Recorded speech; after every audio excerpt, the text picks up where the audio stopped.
What is a Lukr tap, and why do I use them here at the brewery?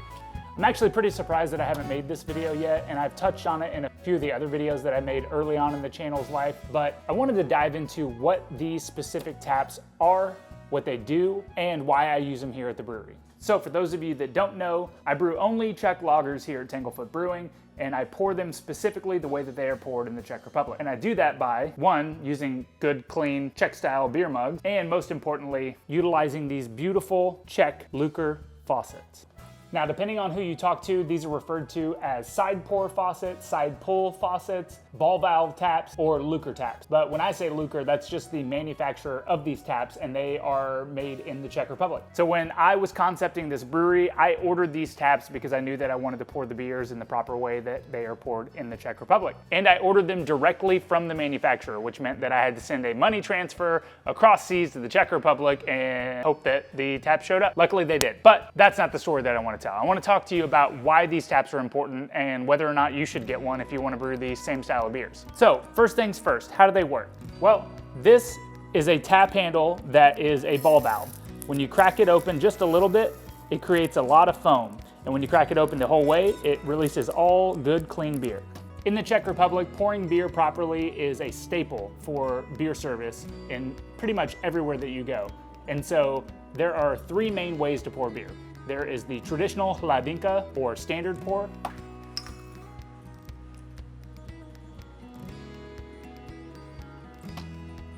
With about 3 fingers of foam on top. Everyone's favorite, a schnit, which is mostly foam and a little bit of beer. And then you have the milk pour.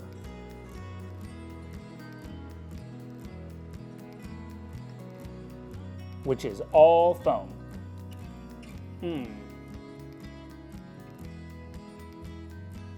It's really hard to capture the milk pour on video because it settles out in the beer. So those are the different pours, and the reason that we use these taps is to create all that good foam. But let's dive into how they actually do that. Let's take this bad boy apart. So this is the tap. The way that this tap works is beer comes in through this end and meets this little restrictor. So this restrictor allows you to change the restriction of the flow of beer by either pushing it back this way to make it have more restriction, or retracting it this way so that beer can flow through here more easily. Now that shank right there is permanently attached to this faucet, but basically it pairs up with the back end of the tap so that it allows that gray plastic piece to protrude in there and slow or increase the flow rate of the beer. So let's take it apart and see what's inside.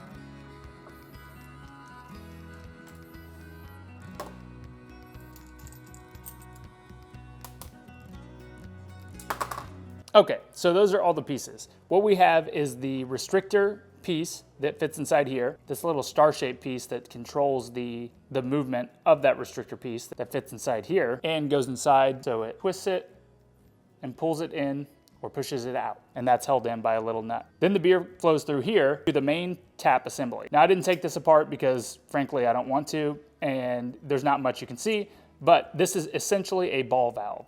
When it's closed at a 90-degree angle, it is, well, closed and no beer can flow through. But when you open it, it opens the ball valve. Then this nozzle, which is seated by a little plastic gasket in there, do not lose those if you buy one of these. That is a pain. Sits inside there and twists on so that the beer can flow out through the nozzle into the tip of the tap, which has a handy dandy little screen that fits right inside. And this just screws on like the rest of it. So let's put it back together and talk about how it works. So like I mentioned, when you crack it open just a little bit and that ball valve barely opens, it creates a lot of foam. And when you open it all the way, beer flows out. But what's happening here? Well, it works on the principle of a pressure differential. So when you have a water hose that is flowing water and you put your finger on the end of the water hose, the pressure increases and sprays the water out much quicker. With these taps, that's pretty much what's happening when you crack the tap open just a little bit. You're creating a very small opening with a bunch of pressure behind it that's forcing the beer out through that opening. And because beer is carbonated, it breaks out all of the CO2 that's in the beer and creates foam. As it flows through that little nozzle, there's a little screen in the tip of the tap that essentially breaks up any bigger bubbles so that you have a nice uniform, clean flow of dense, wet beer foam. Then when you open it fully, there's no restriction, no pressure differential, and good carbonated, clean beer flows out underneath, and you fill the glass up with the rest of the beer. And that's pretty much it. So now that we know how these things work, let's talk about the pros and cons of using these in a brewery setting. Or I guess personal use is cool too. Pro number one, you look like the top G when you're pouring beer out of these things. They're super cool looking. They are straight from the Czech Republic. They're very high quality. They're made really well, and they are sturdy and add a nice ambiance to the beer experience. And overall, they're just dope looking. Everybody wants a side pull faucet. They're more unique than the standard forward-facing taps in America, and they're just cool. The second pro, and probably most important pro, is that you can pour beer appropriately to the Czech beer experience with a huge emphasis on foam. While you can still pour beer well out of a forward-facing tap with a lot of foam, it's just not quite the same. Now, I will caveat this by saying that when I was in the Czech Republic, I experienced way more forward-facing taps than I thought I would, and got great pours at all the places that utilize them. But the density of the wet foam is just not comparable when you're using these side pour faucets. You can create that really, really thick, dense white foam with these side pour faucets. And if you want to recreate that Czech beer experience or any beer experience that has a large emphasis on foam, this is definitely the way to go. The functionality of this is great. They're also really cool to pour with. They're really tactically fun to pour beers, and you can do all different types of pours like the Schnitt, the Mliko, and the standard pour. Okay, now let's talk about the cons, and I'll sanitize this. I know I'm talking right here, but I'm gonna sanitize all these after this. The cons, they are very expensive. So these taps, when I originally bought them, were about $250 US.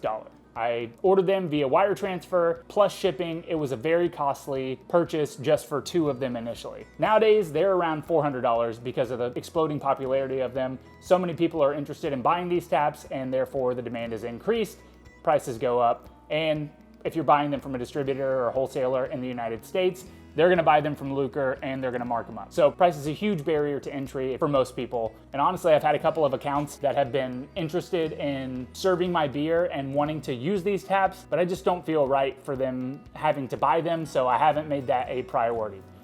Because I think $400 for a small business just to have a cool looking tap, that's a big ask, big spend. And while you can get a better quality pour and a better product, it's just a lot. Downside number two, they have a large learning curve. So if you are not comfortable initially pouring off these beers, expect to waste a lot of beer getting used to the amount of foam that you're creating with the side pour. If you're brewing the beer yourself, you have to have good control on how much CO2 is in the beer. If these beers are overcarbonated, even if you go wide open with these taps, you're still gonna create quite a bit of foam. So keep that in mind. These beers sit around 2.4 to 2.5 volumes of CO2, but if you had a higher carbonated beer, I would imagine it'd be very tricky to pour it off of these taps the first time. And con number three, which is more of a con for the person you are serving the beer to. I do not fit into this category, but some people don't like foam on their beer. I know, shocker.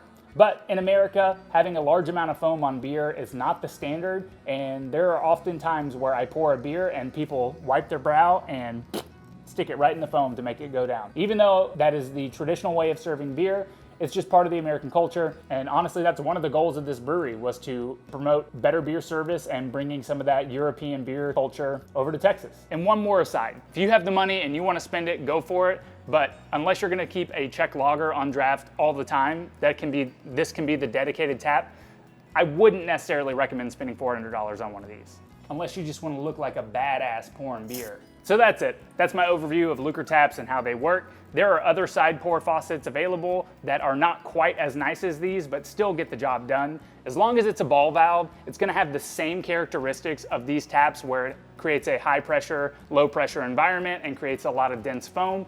So that is an overview of Lukr taps and how they work. If you are looking to replicate traditional Czech beer styles and you want to pour them in the appropriate way, highly recommend. But if you just brew a myriad of different styles and maybe you'll throw a Czech lager into your lineup, who knows? Maybe it's not worth spending $400. I personally love these taps. I love the result that they create in the glass, but everybody has their own preferences. Just know that you're gonna look a lot cooler if you have some of these though, so there is that. That's all I got for this video. For more brewery insights and other stuff that I talk about into the camera, hit subscribe, like, follow, whatever, and we'll catch you on the next video.